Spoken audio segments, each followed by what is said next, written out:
Evening प्यारे बच्चों, आज मैं आपके लिए लेकर आई हूँ through the eyes of travellers का पार्ट 8। और इसमें हम पढ़ेंगे इब्न बतूता का जो डिस्क्रिप्शन था सिटीज़ के बारे में। मेन सिटी थी दिल्ली। तो दिल्ली का उसने किस तरह से डिस्क्राइब किया है।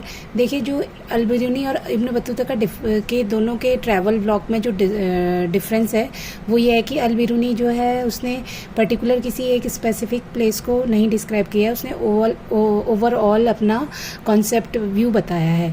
लेकिन इब्न बतूता वो थोड़ी दिनों बाद आया था, 1400 में आया था, तो हो सकता है उसमें एजुकेशन और राइटिंग वे थोड़ा चेंज हो गए हों, और तो उसने दिल्ली को प्रॉपरली डिस्क्राइब कराया। इवन उसने दौलताबाद, महाराष्ट्र की एक दौलताबाद जगह को भी पूरी तरह से डिस्क्राइब किया है।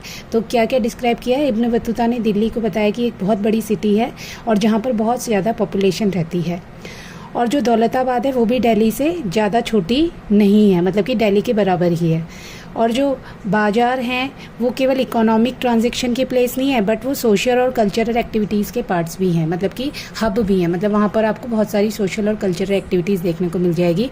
बहुत सारे जो बाज़ार हैं उसमें मॉस्क है, टेम्पल्स हैं, और उनमें से किसी में तो इतना ज़्यादा मार्केट स्पेस है कि वहाँ पर लोग परफॉर्मेंस कर सकते हैं, डांसर। और परफॉर्मेंस किस टाइप की होगी? डांसर्स की होगी, म्यूजिशियंस की होगी और सिंगर्स की होगी। मतलब कि बहुत ज़्यादा स्पेस है बाज़ार में, और मस्जिद बने हुए हैं, मंदिर बने हुए हैं, साथ में वहाँ पर परफॉर्मेंस के लिए प्लेस भी है। अब जो इब्न बतूता है वो केवल टाउन की प्रॉस्पेरिटी नहीं एक्सप्लेन करता है, और जो हिस्टोरियंस हैं वो उसके अकाउंट्स को इसलिए भी यूज़ करते हैं कि उनसे बहुत सारा कंक्लूजन निकलता है कि जो टाउन्स हैं वो विलेजेस का जो सरप्लस होता था उसकी वेल्थ से बहुत ज़्यादा डेवलप हो गए, प्रॉस्पर हो गए। मतलब विलेजेस में क्या होगा, विलेजेस जो होंगे सेंटर होंगे प्रोडक्शन के, वहाँ से जितना भी सरप्लस होगा वो सब कहाँ जाएगा? टाउन्स में जाएगा, सिटीज़ में जाएगा। और इब्न बतूता को इंडियन एग्रीकल्चर भी बहुत ज़्यादा प्रोडक्टिव लगा, क्योंकि उसने पहली बार देखा कि यहाँ पर एक साल, मतलब कि उसने इंडिया में ही ये देखा कि एक साल में 2 क्रॉप्स उगाई जाती हैं। कि उससे हो सकता है उसने उसके यहाँ, जहाँ वो मोरक्को से आया है, अफ्रीका तो वैसे भी बहुत ज़्यादा, मतलब मुझे ऐसा लगता है बैकवर्ड है, वहाँ पर नहीं ऐसा होता होगा। उसने पहली बार ये देखा कि इंडिया में बहुत ज़्यादा प्रोडक्टिविटी है एग्रीकल्चर में, और अभी भी आप देख सकते हैं कि एक साल में 2 या 3 क्रॉप्स भी ग्रो की जाती हैं। और उसने ये भी देखा कि जो नेटवर्क कनेक्शन है वो इंडिया के बाहर देशों तक फैले हुए हैं, जैसे कि कहाँ तक? Inter Asian network, trade and commerce के जो नेटवर्क हैं फैले हुए हैं। और जो इंडियन मैन्युफैक्चरर प्रोडक्ट हैं उनकी डिमांड बहुत ज़्यादा है वेस्ट एशिया में और सदर्न एशिया में। अब ये इस टाइप के जो प्रोडक्ट हैं, इससे जो आर्टिशंस हैं और मर्चेंट्स हैं बहुत ज़्यादा प्रॉफिट अर्न करते हैं ना। उसने एक जो सोर्स वाला बॉक्स है उसमें एक उसने म्यूज़िक इन द मार्केट वाला टॉपिक डिस्क्राइब किया है। तो ये जो म्यूज़िक है ये दौलताबाद की मार्केट का है, मतलब कि म्यूज़िक जो मार्केट में दौलताबाद बहुत फेमस है। दौलताबाद में एक जगह है ताराबाद, ठीक है, वहाँ पर मेल और फीमेल सिंगर्स की परफॉर्मेंस होती है।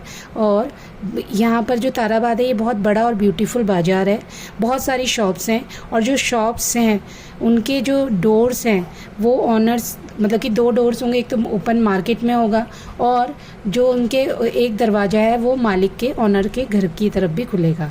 अभी भी आप देख सकते हैं, अगर आप ओल्ड मार्केट्स में जाएंगे तो वहाँ पर आपको इस टाइप की शॉप्स देखने को मिल सकती हैं कि अंदर रेजिडेंशियल एरिया और बाहर शॉप्स होती हैं।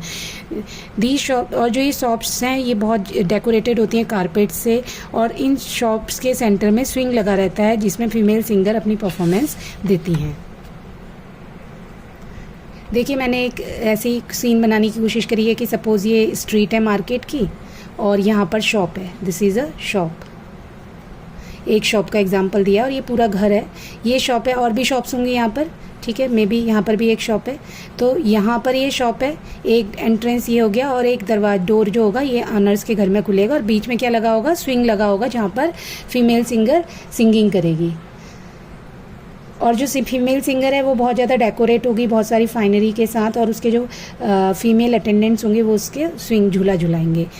अब जो मार्केट प्लेस है उसके बीच में एक बहुत बड़ा कुपोला है, स्टेज है, परफॉर्मेंस के लिए जगह है, या एक तंबू सा लगा हुआ है, ठीक है, और वो भी कारपेटेड और डेकोरेटेड है, उसमें भी कारपेट बिछा हुआ है और डेकोरेट है। ये उसने अपनी आंखों से जो देखा था वो उसने एक्सप्लेन किया है। और वहाँ पर जो चीफ म्यूजिशियन है, जो मेन म्यूजिशियन है, वो हर थर्सडे को शाम की प्रेयर के बाद अपनी परफॉर्मेंस देते हैं। और उनके साथ उनके सर्वेंट्स और स्लेव्स भी होते हैं। और जो फीमेल सिंगर्स होती हैं वो बहुत ज़्यादा क्राउड में आती हैं, मतलब भीड़ भाड़, अकेले नहीं आती, उनके साथ उनके बहुत ज़्यादा लोग उन्हें फॉलो करते हैं। और वो जो फीमेल सिंगर है वो उनके सामने, जो ये मेन चीफ म्यूजिशियन है उसके सामने परफॉर्मेंस करती हैं और तब तक डांस करती हैं जब तक कि आधी रात ना हो जाए, विद ड्रॉस, मतलब कि डस्क होने तक वो परफॉर्मेंस करती हैं। और जो ये बाज़ार है जहाँ पर मॉस्क है, वहाँ पर प्रेयर्स होती हैं। एक हिंदू राजा भी वहाँ पर आते हैं और कुपोला को, वो जब भी उस मार्केट से होकर गुजरते हैं तो वो कुपोला में जाते हैं और जो फीमेल सिंगर्स होती हैं वो उनके लिए परफॉर्म करते हैं। और मुस्लिम रूलर्स भी वहाँ पर आया करते हैं। तो ये तो डिस्क्राइब करा हमने मार्केट के बारे में, सिटी के बारे में। सिटी के बारे में हमने दिल्ली को एक्सप्लेन करा है, मतलब कि इब्न बतूता ने दिल्ली को एक्सप्लेन करा है, बहुत बड़ी थी। एग्रीकल्चर को एक्सप्लेन करा, फिर मार्केट, दौलताबाद, ताराबाद को एक्सप्लेन करा, सिंगर की परफॉर्मेंस को एक्सप्लेन, मतलब सिंगर्स के बारे में जाना। अब हम पढ़ेंगे टेक्सटाइल, जो इंडियन प्रोडक्ट है वो सबसे ज़्यादा किस प्रोडक्ट, अभी हमने पढ़ा था कि बहुत ज़्यादा डिमांड है इंडियन प्रोडक्ट की, वो किस प्रोडक्ट की डिमांड है? इंडियन टेक्सटाइल की। उसमें क्या क्या आता है? कॉटन क्लॉथ आता है, मुस्लिम्स, मलमल आता है, सिल्क आता है, ब्रोकेड, एक जैसे बनारसी टाइप का वर्क होता है वो आता है, सैटिन वर्क आता है। तो इब्न बतूता ये भी बताते हैं कि कुछ जो मुस्लिम जो प्रोडक्ट है उसकी वैरायटी इतनी ज़्यादा एक्सपेंसिव है कि उसे केवल रिच पीपल, नोबल मैन और बहुत ज़्यादा रिच लोग ही उसे अफोर्ड कर सकते हैं। अब यहाँ पर इब्न बतूता एक यूनिक सिस्टम एक्सप्लेन करते हैं कम्युनिकेशन का। कम्युनिकेशन के लिए वो बताते हैं कि जो स्टेट है, गवर्नमेंट है, वो स्पेशल मेजर्स लेते हैं मर्चेंट्स को एनकरेज करने के लिए। अब क्या क्या जैसे अभी किया जाता है कि किस तरह से हर रास्ते में उन्होंने क्या बनाई हुई है, इंस और गेस्ट हाउसेस बनाए, इंस सराय और गेस्ट हाउसेस बनाए, सो दैट कि ट्रेडर्स को इजीली, जो लॉन्ग डिस्टेंस के ट्रेडर्स होते हैं वहाँ पर स्टे कर सकें। और इब्न बतूता इस बात से भी सरप्राइज होते हैं efficiency of the postal system, जिससे कि मतलब कि पोस्टल सिस्टम बहुत एफिशिएंट है उस टाइम पीरियड पे 1400 to 1500 सेंचुरी में, 13 to 1500 सेंचुरी में, कि मर्चेंट अपनी इंफॉर्मेशन बहुत क्विकली एक जगह से दूसरी जगह भेज सकते हैं और जो उनका क्रेडिट होता है लॉन्ग डिस्टेंस का वो भी बहुत जल्दी ईजीली क्लियर हो जाता है। तीसरा, वो गुड्स को भी बहुत शॉर्ट पीरियड में एक जगह से दूसरी जगह डिस्पैच कर पाते हैं। 3 मार्क्स का आपका इसमें से टॉप क्वेश्चन बन जाता है कि इब्न बतूता ने जो मर्चेंट्स थे उनके लिए कम्युनिकेशन सिस्टम किस तरह से यूज़फुल था। तो पहला तो इन्फॉर्मेशन बहुत ईजीली भेज दी जाती थी, लॉन्ग डिस्टेंस के जो क्रेडिट होते थे वो क्लियर हो जाते थे और गुड्स को भी बहुत जल्दी शॉर्ट पीरियड्स में भेज दिया जाता था। जो पोस्टल सिस्टम है वो बहुत ज़्यादा एफिशिएंट था। वो कैसे कंपेयर करते हैं, बोलते हैं कि अगर हम नॉर्मली दिल्ली से सिंध जाएंगे तो 50 डेज़ लगते हैं, लेकिन अगर हम राजा को अपने अपने मैसेंजर्स को भेजना है दिल्ली से सिंध तो 5 डेज़ में पहुंच जाते हैं। अब पोस्टल सिस्टम किस टाइप का था? 2 टाइप का था, हॉर्स पोस्ट थी और फुट पोस्ट थी। हॉर्स पोस्ट को उल्लू कहा जाता था और फुट पोस्ट को दावा कहा जाता था। और जो हॉर्स पोस्ट थी उसमें रॉयल हॉर्सेस रन करते थे, उसमें 4 माइल में एक स्टेशन होता था। लेकिन जो फुट पोस्ट होती थी उसमें हर पर माइल में 3 स्टेशंस होते थे। इसका मतलब है कि एक स्टेशन जो होता था वो 1/3 माइल में हो जाता था। अब हम दावा के बारे में ज़्यादा पढ़ेंगे क्योंकि ये मैनुअल पोस्टल सिस्टम है, मतलब कि ह्यूमंस के थ्रू चलने वाला है, इसमें किसी एनिमल का यूज़ नहीं किया गया। तो है कैसा ही, कैसे करते थे देखिए। अब हर 1/3 माइल में क्या होता था? पेवेलियन होता था। हर 3rd माइल पे एक तो पेवेलियन होगा और विलेज होगा। पहले तो विलेज होगा और विलेज के बाहर पहले ही वो एक पेवेलियन बना देंगे। पेवेलियन मीन्स जहाँ पर वो रेस्ट कर सकते हैं और वहाँ पर मैन बैठते हैं।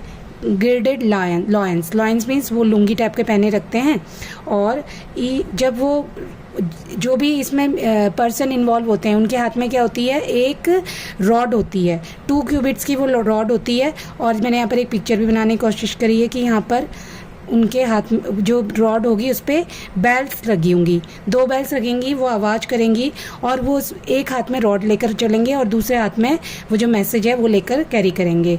तो जब वो कुरियर स्टार्ट होगा तो एक हाथ से ये बेल बजती जाएगी और जब ये पेवेलियन में पहुँचेंगे बहुत इतना तेज़ दौड़ेंगे जितना वो दौड़ सकते हैं, और जब पेवेलियन में बैठे हुए आदमी ये रिंग की आवाज़ सुनेंगे तो वो तैयार हो जाएंगे मैसेज को कैरी करने के लिए।